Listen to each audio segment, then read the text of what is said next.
नमस्कार. काही झालं तरी ईश्वरीच्या वडिलांची तब्येत खूपच क्रिटिकल असते.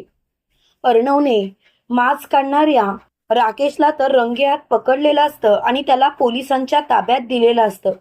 त्यामुळे ईश्वरी अर्णवची हॉस्पिटलमध्ये माफी मागत असते.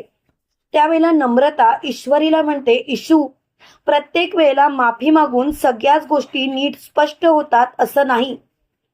प्रत्येक वेळेला तू चूक करायची आणि अर्णव सरांनी तुला माफ करायचं. असं का वागतेस तू? इशू, अगं जरा विचार कर, ते अर्णव सर बिचारे तुझ्या प्रत्येक गोष्टी हलक्यात घेतात म्हणून. नाहीतर काय झालं असतं तुझं? आज तर तू अर्णव सरांना पोलिसांच्या ताब्यातच दिलं असतंस. ईश्वरी प्रत्येक वेळेला तुला माफ करतीलच असं नाही. तेव्हा लगेच अर्णव बोलतो, नम्रता जाऊ देत, कशाला तुम्ही विषय वाढवताय?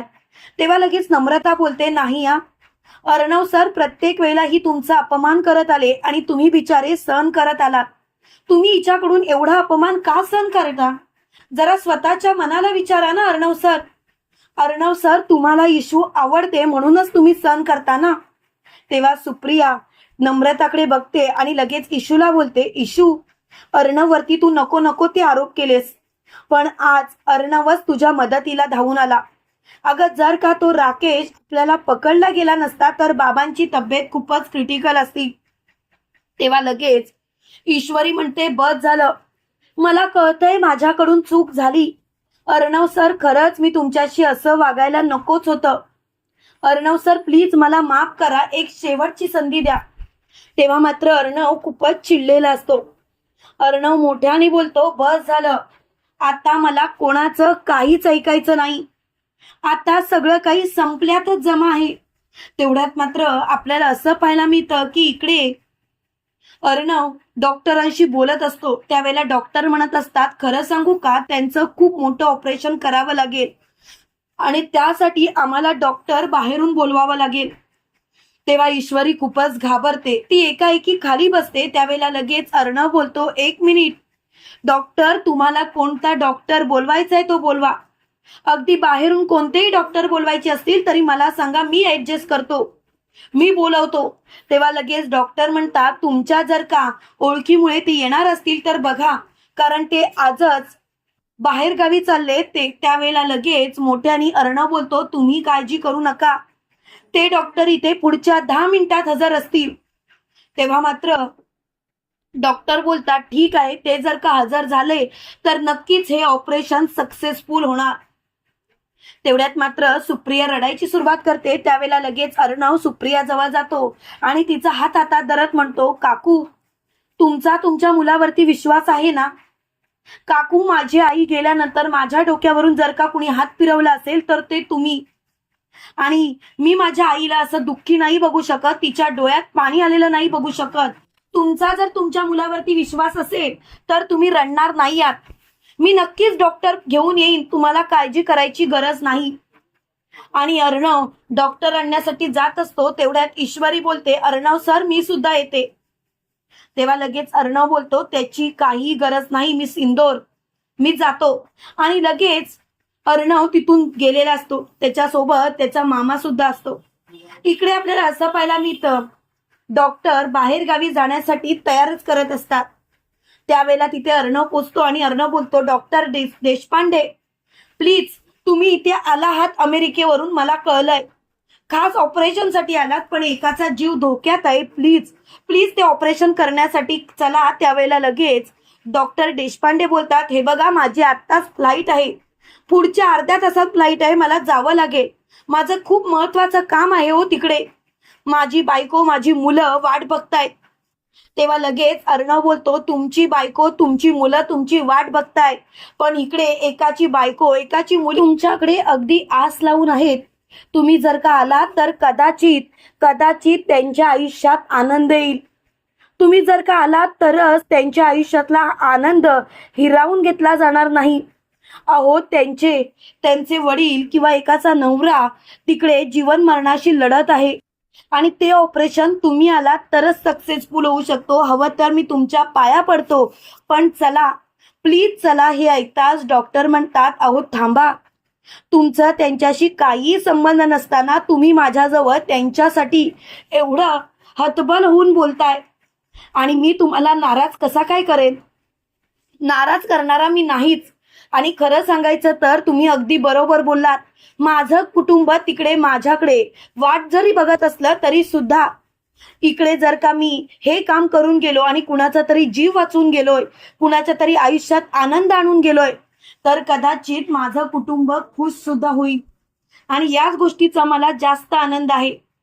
इकडे आपल्याला असं पाहायला मिळतं, अर्णव तिकडनं निघालेला असतो त्यावेळेला ईश्वरी फोन करत असते. त्यावेळेला लगेच अर्णव बोलतो, मिस इंदोर मी डॉक्टरांना घेऊन येतोय. आणि अर्णवने फोन ठेवलेला असतो.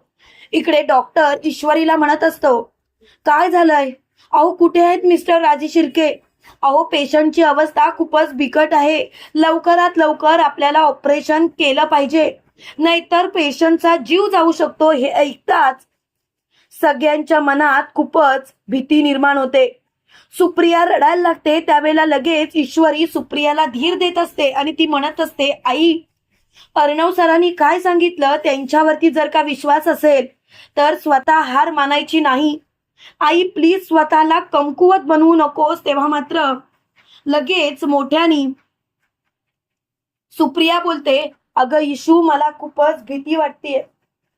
मला काय करावं तेच कळत नाहीये इशू, मला समजतच नाहीये. तेव्हा लगेच ईश्वरी बोलते, हे बघ तू शांत हो, कोणत्याही गोष्टीची काळजी करायची गरज नाही, सगळं काही व्यवस्थितच होईल.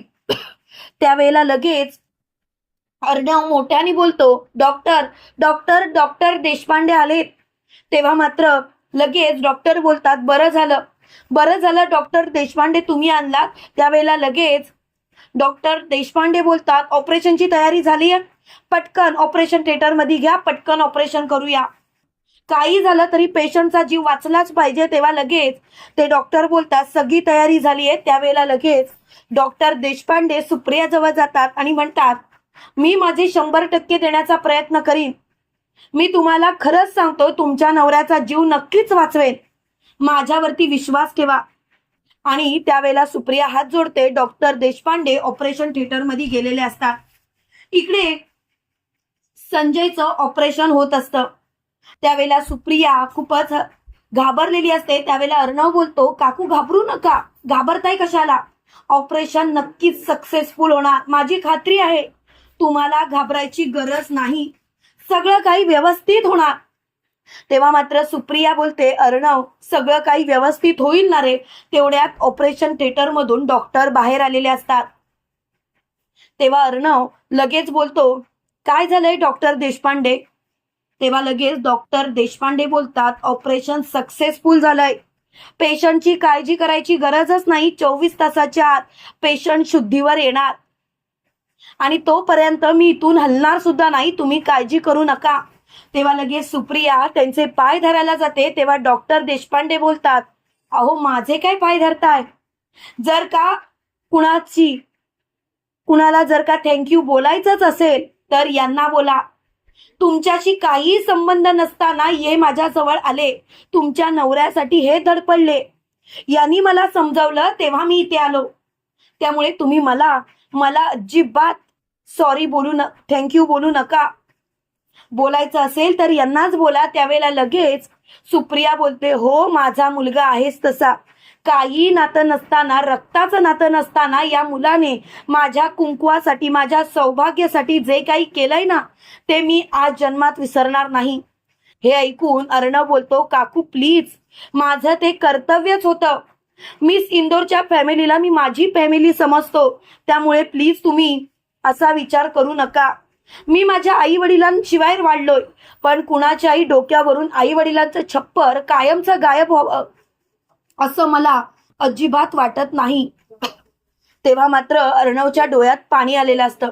तुम्हाला काय वाटतं मित्रांनो, खरोखर अर्णव ईश्वरी बद्दलचं प्रेम सुप्रिया आणि संजय समोर व्यक्त करू शकेल का? कमेंट करून नक्की कळवा. आणि असेच मालिकेचे नवनवीन अपडेट पाहण्यासाठी व्हिडिओला लाईक आणि चॅनलला सबस्क्राईब करायला विसरू नका. थँक्यू.